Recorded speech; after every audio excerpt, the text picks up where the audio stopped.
para sa ating panalangin. Panginoong Hesus, maraming salamat po sa lahat ng biyaya na pinagkakaloob mo sa amin sa araw-araw. Salamat po sa araw na ito na kami po ay muling nagkaroon ng pagkakataon upang matuto. Bigyan niyo po ng lakas ang aming mga guro na silang maghahatid sa amin ng mga kaalaman. At nawa po ay tulungan niyo kami ng aking mga kamag-aral na maunawaan ng mabuti ang aralin ngayon. Patuloy po kayong maghari sa aming mga buhay. Ito po ang aming panalangin. Amen. Magandang hapon mga mag-aaral. Ako nga pala si Binibining Kathleen, ang inyong guro sa Araling Panlipunan 4. Kumusta kayo mga mag-aaral? Ang lahat ba ay handa ng matuto sa araw na ito? Mabuti naman! Bago natin simulan ang ating talakayan, inaanyayahan ko ang lahat na tumayo para sa ating maikling pampasigla.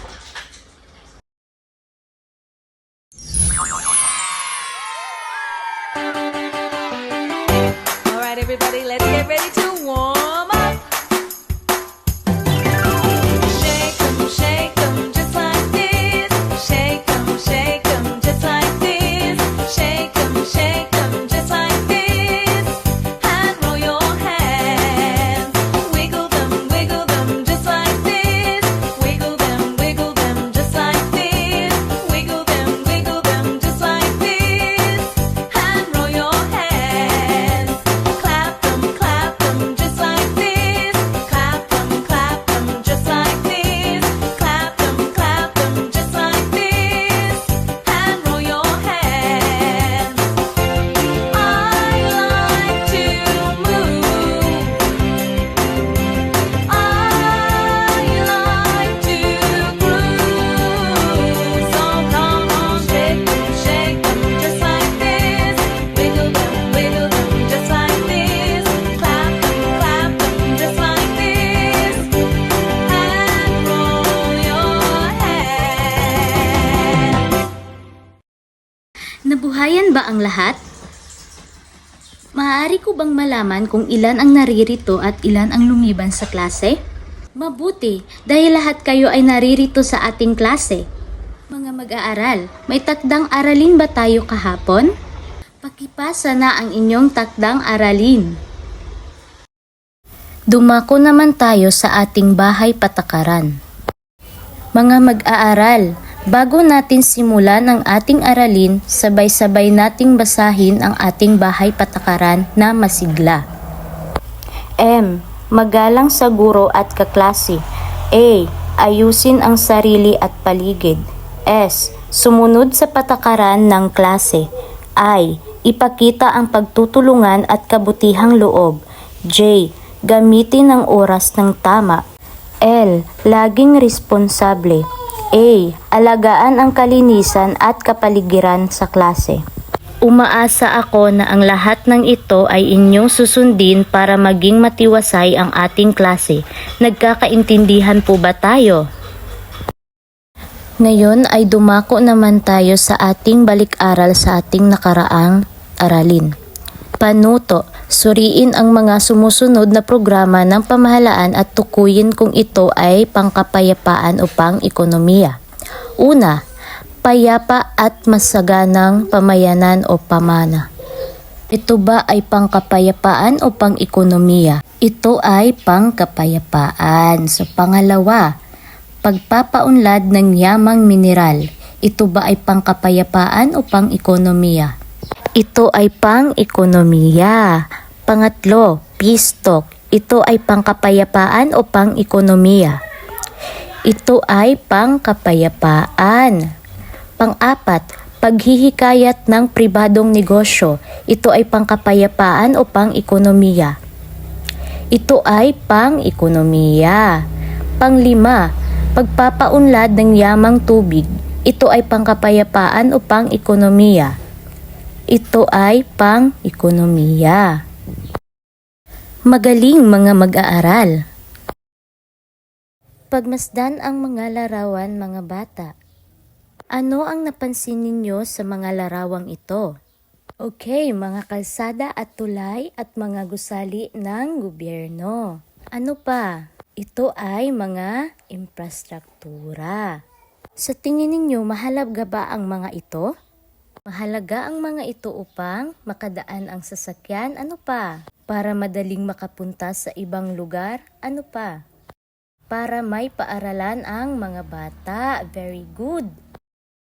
Ang tatalakayin natin ngayon ay mga programa ng infrastruktura. Ang infrastruktura ay mga proyektong tulad ng kalsada, tulay, paaralan, paliparan at iba pang pasilidad na kailangan ng isang komunidad. Mga halimbawa ng mga programa. Una ay Build Build Build program. Ito ang mga malaking proyektong pang-infrastruktura ng Build Build Build program. Una, North-South Commuter Railway or NSCR. Pangalawa, Metro Manila Subway Project. Pangatlo, Cebu-Cordova Link Expressway. Ito naman ang epekto ng Build Build Build sa araw-araw na buhay. Una, mas mabilis makauwi at makapasok sa trabaho dahil sa bagong kalsada at tulay. Pangalawa, mas dumadami ang oportunidad sa trabaho dahil sa mga itinatayong proyekto. Pangatlo, mas mura ang bilihin dahil mas madaling nadala ang produkto ng magsasaka sa pamilihan. Pang-apat, lumalago ang turismo dahil sa mga maayos na paliparan at kalsada. Mga proyektong nakatutulong sa pag-unlad ng lalawigan. Una, pagpapatayo ng bagong paaralan at silid-aralan. Pangalawa, pagpapagawa ng mga farm-to-market roads. Pangatlo, pagpapatayo ng evacuation centers. Mga bata, ano ang layunin ng mga programang ito? Paano nakakatulong ang infrastruktura sa pag-unlad ng bansa? Ano ang maaaring mangyari kung walang mga infrastruktura? Magaling mga bata, kung wala ang infrastruktura ay mabagal ang pag-unlad ng ating komunidad. Naiintindihan ba ninyo ang ating diskusyon ngayon? Mabuti kung ganon. Sa puntong ito, hahatiin ko kayo sa dalawang grupo at kayo ay magbibilang ng 1 hanggang 2 para malaman nyo ang inyong kagrupo. Panuto, pumili ng isang programa ng infrastruktura na ipinapakita o natatalakay sa klase. Halimbawa, bagong tulay, kalsada, paaralan, farm-to-market road, evacuation center o railway, subway at iba pa. Pangalawa, isulat sa unang bahagi ng graphic organizer ang pangalan ng programang inyong napili. Pangatlo, sagutin ang mga tanong tungkol sa ano ang layunin nito, paano ito nakakatulong sa mga tao. Pang-apat, maglagay ng simpleng larawan o simbolo na kumakatawan sa napili ninyong programa. Pang-5, ihanda ang inyong graphic organizer para sa maikling presentasyon sa klase. Bibigyan ko lamang kayo ng 5 minuto para maghanda.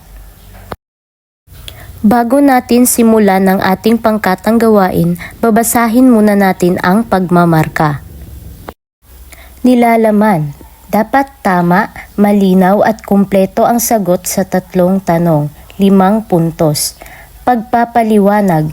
Naipakita ang pag-unawa sa benepisyo ng infrastruktura, 5 puntos. Presentasyon, organisasyon at creativity. Maayos, malinis, organisado at may creativity, 5 puntos. At pakikipagtulungan, lahat ng membro ay aktibong makibahagi, 5 puntos. Ngayon, ilalapat natin ang natutunan ninyo tungkol sa mga programang pang-infrastruktura.